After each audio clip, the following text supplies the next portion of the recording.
Do you want to change your Football Manager club screen from this to this? Or maybe change your player profile screen from this to this? Yeah, it's better, isn't it? Or maybe change the screen between match highlights from this to this. Heat maps, formations, team ratings, all on one lovely tablet screen, and options. You can never have too many options, can you, for analytics, stats, what's going on around the grounds.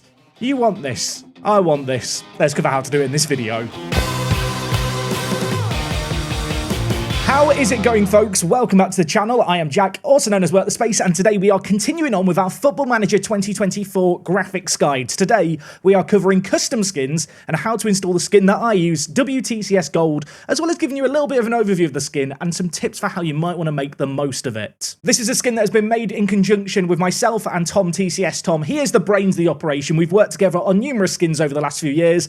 I tend to spitball ideas to him and complain when stuff breaks. This skin does some pretty big overhauls to the club overview screen, the player profile screen, which adds a whole load of new functionality, the ability to see players' pros and cons without going to a different screen. But additionally, you can also set up stuff like training from a player's profile screen. You can look at players' transfer information and offer them out from this screen, player history if you want. And as you get into a season, you can also look at players' form without having to go to a different screen. And it comes with all kinds of different customization using the different drop downs. You can really tailor this experience to exactly what you want. There isn't a right or wrong way to use this skin, and ultimately, customization is the name of the game. I'm completely ruining my own view, I realise here, but yeah, you can set things up however you want. And if you are someone who likes to go back and review matches after they've already happened, we have an overhaul to the match report screen here. You can see some basic player stats, formations, heat maps, and on top of all of that, you can access analytical data straight from this screen. So first things first, how do you install a custom skin? Of course, this is going to apply to general skins as well as the skin that I'm covering today.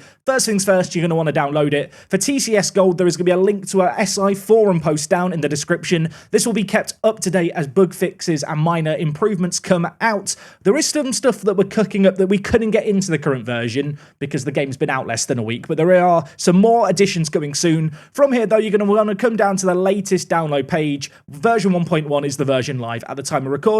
This is last year's video. This will be changed by the time you watch this video. So once you click on that download link, you will be taken to the GitHub page. Here we have all the latest updates for the skin. And from here, you can choose to download the skin either as a .rar file or a .zip file. Whichever one you want to download is absolutely fine. The process remains the same. So at this point, you should have your downloaded skin file, be that WTCS Gold or one of the other many skins out there. Of course, skins are all about personal preference, whichever one you get and want. Entirely up to you. We've got this one here. We are first and foremost going to copy this over to our skins folder. So on Windows, to get to your skins folder, you're going to want to come to the following locations. C, users, your Windows username, in my case, Jack, Documents, Sports Interactive, Football Manager 2024. If these folders don't exist, make sure you've launched the game at least once. And within here, if the skins folder doesn't already exist, you need to make a new folder. Assuming that it does exist or you've created one, you can just go within here and paste the downloaded file. Now, we're not completely done just yet because this is a bundled up version of the skin file. We need to extract it out to make sure it can be read by the game. To do that, you are either going to need to have WinRAR or another piece of unarchiving software. If you want to get WinRAR and you've not got other means by which to unzip things, check out the link down in the description for a 2-minute guide specifically on that. From here, though, we are just going to right-click on TCS Gold and click Extract here. This is now going to unbundle the skin into a folder, which if we click on, you can see we have all our immediate files in. Now, it is very, very important that when you extract the skin, it's directly in the skins folder. If I just quickly delete this and hit a slightly different option, such as extract to WTCS Gold, you will see that we have the WTCS Gold folder, then there's another folder within it before we then get to all the contents. If you have it set up like this, the skin will not show up in game. So if you get to the bit where we load up Football Manager and the option's not there, that is because it's not set up correctly. Once, of course, you have successfully extracted the file, you can then delete the RAR file from your computer so that there is just the folder within the skins folder for the skin itself with all the immediate stuff. So in order to load up a custom skin for Football Manager, from the main menu, you are going to want to go to the Preferences button here, and then, assuming the skin folder is in the correct location, when you click on this drop down here, you will have an option for the skin that you've downloaded. In our case, it is TCS Gold 1.1. We're going to select that, hit confirm, and wait. This can take a couple of minutes just to process the new file and load it all in. Once it's all done though, it's done forever. So once you have it loaded up the skin, you can load into any save game of your choice and the skin will immediately be active. If at any point you want to revert back and change the skin,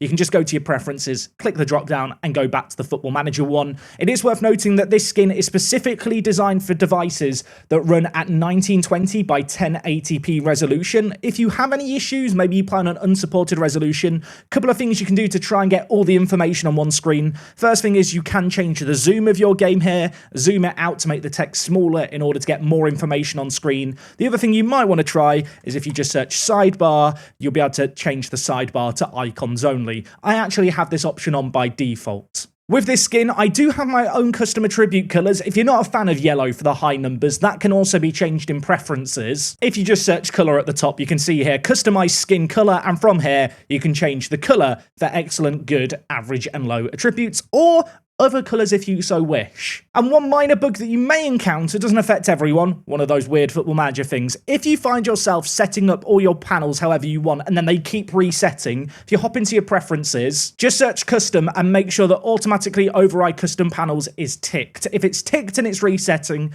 untick it. Basically just change this setting and it should solve your problem. Now, of course, custom skins don't include stuff like logo packs, kit packs, face packs, and stadium pictures. I've already done guides for half of these. The rest of the guides are coming in the coming weeks for how to get your game looking exactly like mine. I know someone will ask it. They are all separate downloads. They're completely their own thing. A skin is basically a way of telling the game how you want to present all the information. It doesn't actually include the information that it wants to present. The skin right now does also include some changes to stuff like the tactics screen. As you can see here, we have player faces present. It does add a more personal touch. We were actually working on a different version of the tactics screen, which sadly hasn't made it in for 1.1. If I can remember, I'll put a preview of it on screen now. It looks amazing. Minor issue, you can't move players around on the tactics screen. We're hoping to have it fixed for a future version. Like I already mentioned, this is only version 1.1. There are plenty more updates coming soon. And as I showed in the intro, within matches as well, there is all these different options for how to lay out information. You can choose whichever one of these default tablet screens you want to have, be it regular stats, home screens and such. You might notice here that the left-hand side looks a little bit different. That's because I'm using one of the mods, which we'll come on to in a moment how to install these. Just another heads up as well, if you do encounter any issues, please report them. There are some weird niche bugs that come out with custom skinning. If you want to help support the future development of this skin, if you encounter anything, go to the forum post where you can download the skin, report issues, they'll be fixed for future updates. Another screen that does feature some minor tweaks is the inbox screen, slightly more space used up by inbox items, and if we come over to the new screen, you can see we have this cool little tablet style of things with all the transfer rumours and stuff going on. Of course, for this example, I am currently using my save game from my Chelsea Let's Play, which if you've not watched,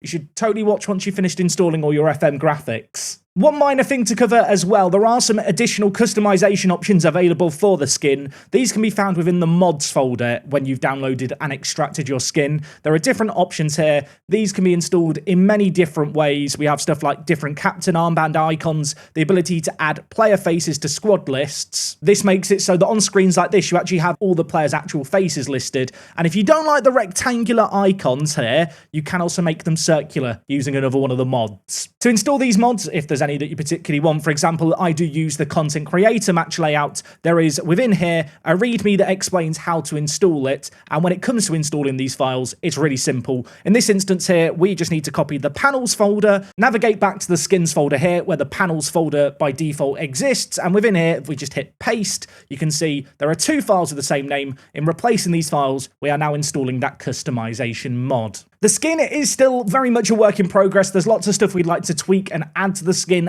At the moment, this was about getting a nice functional version that really enhances the gameplay out for the beta period. Check out all the other graphics videos I've already done on the channel covering stuff like kit packs, logo packs, face packs. We'll be covering stadium packs and more in the very, very near future, including how to get all my custom squad views, because I know people often ask about these too. Hopefully this guide has been useful for you. I'll see you guys all again on the next one. Check out the custom modding graphics Football Manager playlist down in the description for all your custom FM needs. And until next time, it is me, Jack. I'll chat to you all in a bit. I'm out.